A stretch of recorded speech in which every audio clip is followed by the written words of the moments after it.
Bueno, muy buenos días a todos y bienvenidos al curso internacional de este Campus FAES 2014.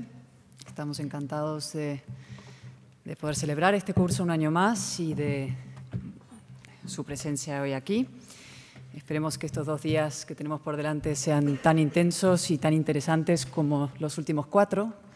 Como hemos estado hablando aquí de los asuntos que más preocupan en España y de que más preocupan sobre España, que son el desempleo, los 2 primeros días, el desafío secesionista de Cataluña, ayer y anteayer.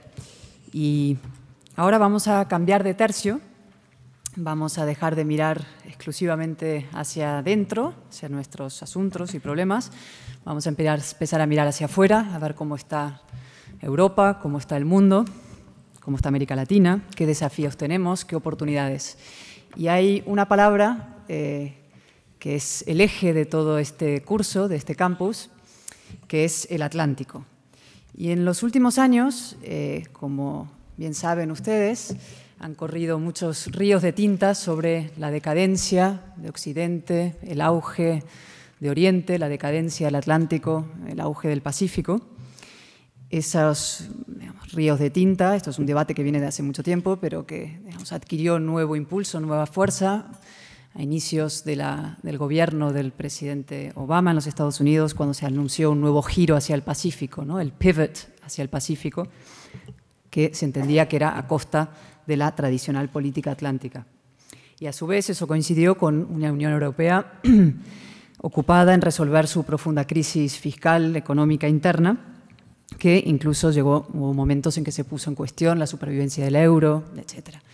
Pero de pronto, como suele ocurrir en estas cosas, en política internacional, ocurre un hecho que actúa como un reloj despertador, que de alguna manera corre una cortina y nos deja ver cómo están las cosas, si el rey, o en este caso los reyes, están vestidos, semivestidos, incluso casi desnudos, y ese hecho ha sido lo que ha pasado en Ucrania, ¿no? Un país frontera entre Europa y Rusia que desea ingresar en la Unión Europea, que firma un acuerdo de adhesión, un acuerdo de acercamiento con la Unión Europea y que se desata una crisis de primera magnitud que acaba con la anexión de parte de ese país a Rusia. Eso actúa como un detonante, un catalizador. En Europa, de pronto, empezamos a darnos cuenta hasta qué punto hemos creado muchas instituciones, muchas estructuras institucionales en los últimos años, también en política exterior, y que, sin embargo, no tenemos una posición fuerte común y, lo que es probablemente más preocupante, no tenemos quizá la voluntad o la capacidad de hacer valer esa posición si la tuviéramos. Y por otra parte, en Estados Unidos, el presidente Obama coge un avión, aparece en Bruselas y ante sus socios de la OTAN dice: el caso de Ucrania nos recuerda que la libertad no es gratis, lo cual da a entender que quizá algunos habían olvidado que la libertad no es gratis ni lo ha sido nunca, ¿no? Hace unas pocas semanas se conmemoraba esa gesta heroica extraordinaria que fue el desembarco en Normandía, que nos recuerda muy bien que la libertad no es gratis, en esa playa de Omaha, donde murieron 6.000 americanos, 15.000 resultaron heridos, y todo lo que fue esa gran operación que acaba con la liberación de París, incluso la entrada de los aliados en el corazón del régimen nazi y finalmente su derrota. Y ahí se forja ese vínculo transatlántico que ha gobernado nuestras relaciones internacionales todas estas décadas y que nosotros, desde la Fundación FAES, siempre hemos defendido como un vínculo absolutamente imprescindible. Imprescindible para la seguridad y defensa, pero no solamente para la seguridad y defensa. Decisivo para las reglas que nos gobiernan, para el tipo de mundo, los valores que nos gobiernan y también para el bienestar económico presente y también futuro. Y ahí es donde engarza el curso internacional de FAES. Nosotros consideramos que ese vínculo transatlántico no solamente está vigente, sino que es la mayor oportunidad que tenemos europeos, americanos, todos los que compartimos unos ciertos valores de democracia, de libertad, de economía abierta, de sociedad abierta, para las próximas décadas. Pero para eso, evidentemente, hace falta por lo menos 2 cosas.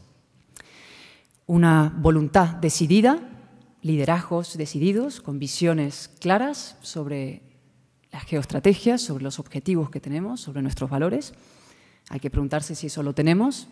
Hace un par de días el flamante primer ministro italiano se estrenaba en el Parlamento de Estrasburgo diciendo si Europa se hiciera un selfie, porque él habla en estos términos modernos, si Europa se hiciera un selfie se encontraría con que es una vieja tía aburrida. No sé si Europa es una vieja tía aburrida, pero es verdad que hace falta un fuerte impulso reformista que le dé dinamismo, decisión y dirección. Y, por otro lado, es verdad que Estados Unidos está en un momento de ensimismamiento, hay elecciones también pronto, con lo cual esperar que al final de su gobierno, la administración, el presidente Obama se ponga al frente de un nuevo impulso para refundar ese vínculo transatlántico, pues quizás sea un poco ilusorio e idealista. En todo caso, ese plan hace falta liderazgo y hace falta un gran proyecto, un plan de acción para forjar ese nuevo vínculo, una nueva comunidad atlántica. Y eso necesita, también hay que pensar sobre ese plan, que es un poco la idea que tenemos en este curso, con qué actores, sobre qué temas de colaboración, cuáles son los objetivos, cuál es la situación y a partir de esos principios comunes. Y vamos a empezar el curso haciendo, bueno, como se tiene que empezar, que es por el diagnóstico de situación, entender dónde estamos, qué significa realmente el vínculo atlántico, qué dificultades ha habido en esa relación atlántica y por dónde podemos empezar a reconstruirlo. Y lo vamos a hacer con la ayuda de 3 personas a las que quiero agradecer de manera muy especial su presencia hoy aquí con nosotros, porque son 3 verdaderos expertos en este asunto. No solamente expertos, sino que tienen esa visión de conjunto, esa visión global que es tan imprescindible para abordar esto de los inicios. Empezaré voy a hacer breve presentación, voy a dedicar un largo tiempo a hablar de cada uno de ellos. Empezaré tengo aquí a mi derecha a Nicolás Dzurinda, que fue presidente de Eslovaquia, y que escucharle es recuperar la fe en el proyecto europeo, entender hasta qué punto ese proyecto y ese vínculo transatlántico son imprescindibles para el futuro, son imprescindibles para los europeos, para nuestra libertad, para nuestra democracia, para nuestro bienestar económico. Nicolás Dzurinda fue no solamente primer ministro de su país durante muchos años, presidente jefe de Estado durante alguno de ellos, también fue la persona capaz de fortalecer, reestructurar su partido político, el centro-derecha en Eslovaquia. Es un grandísimo reformista. Hace un momento estábamos conversando y decía cómo fue capaz Eslovaquia en 25 años de experimentar una transformación tan profunda y de ser uno de los casos de éxito desde su revolución. Y eso es gracias al impulso reformista, a la determinación reformista, ponerlo en marcha desde el principio. Él sabe lo que eso significa y es un gran ejemplo para muchos otros países que tienen que atravesar momentos de cambio y transición. Y, como decía, es un gran convencido práctico porque su país está donde está y ahora es frontera también, una zona muy caliente de Europa o caliente del mundo en estos momentos, con lo cual nos puede dar una visión tanto local como global de los hechos.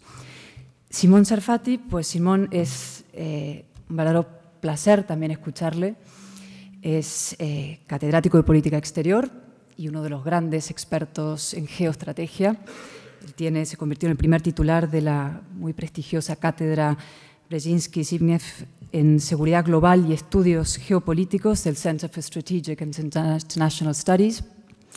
Y hablar con Simón o conversar con él es como que de pronto te coloquen en una atalaya muy cómoda, desde la cual puedes divisar desde lo alto todo el panorama global y con una claridad absoluta entender cómo se están moviendo las piezas, entender lo que está ocurriendo en el mundo y entender la decisiva importancia de la política también.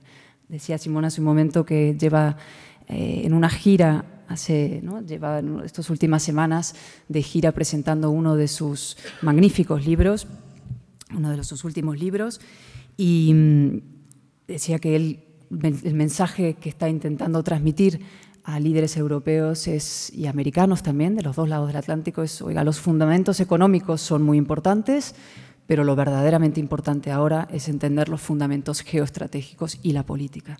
Y es un lujo y un placer tenerle aquí con nosotros y yo le agradezco muchísimo su presencia hoy aquí. Y para introducir este tema, pero también como ponente, un poco como moderador, introductor y y gran facilitador de magníficos debates, que lo hace tan bien. Tenemos un año más con nosotros a nuestro buen amigo, a Charles Powell, que es director del Instituto Elcano. Charles, pues yo soy tengo un aprecio personal y admiración por Charles. Compartimos alma mater, lo cual también une en la vida.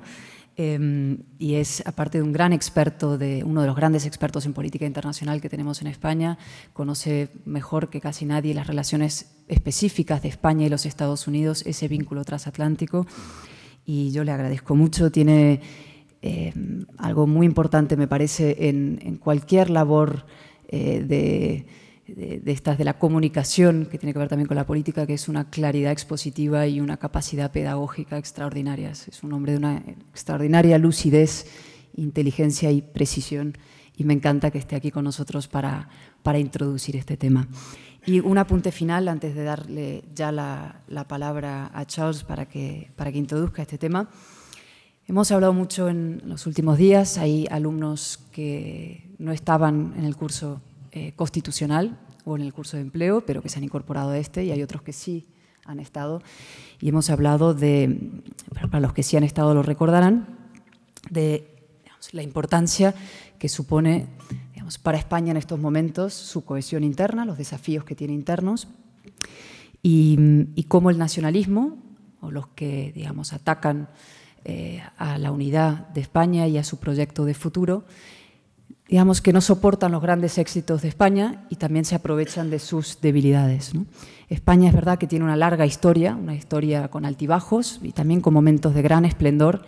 Y yo siempre digo que esos momentos de gran esplendor de la historia de España están muy vinculados, profundamente vinculados a lo que es el Atlántico. Desde esa gesta muy extraordinaria que fue la exploración de América, el contacto con América, la exploración, la colonización de América. También la Constitución de Cádiz, que fue nuestro ingreso en la modernidad política, está vinculada con el Atlántico. La apertura a Europa, a una Europa que estaba profundamente vinculada al Atlántico, a los Estados Unidos a partir de la Segunda Guerra Mundial, y los años de gran prosperidad e influencia internacional de España, que son los años cuando gobernó José María Aznar. Y ahora tenemos una oportunidad, creo, y un deber de elaborar una nueva agenda atlántica para España que se basa en un momento concreto de grandes oportunidades para nuestro país. Tenemos América Latina creciendo con unas clases medias cada vez más fuertes, con unos regímenes democráticos cada vez más estables, con algunas muy notables y lamentables excepciones, sobre las que vamos a hablar en este curso, como es Venezuela. Hay en Estados Unidos una comunidad hispana cada vez más fuerte. Ningún presidente de los Estados Unidos futuro podrá hacerlo sin un apoyo decisivo de la comunidad hispana, y eso a los hispanoparlantes, a lo que nuestros vínculos comunes y biográficos y culturales nos da también una oportunidad. Y ahora hay por fin sobre la mesa también un tratado transatlántico de comercio e inversión que está sobre la mesa y que nos da una oportunidad a nosotros. Y en los tres aspectos España tiene mucho que decir, por tanto fortalezcamos nuestro proyecto exterior español para también fortalecer nuestro proyecto interno. Con esto lo dejo, le doy la palabra a Charles, les doy las gracias a todos y muy especialmente a nuestros invitados, a nuestros ponentes, a los que ahora tenemos el placer de escuchar.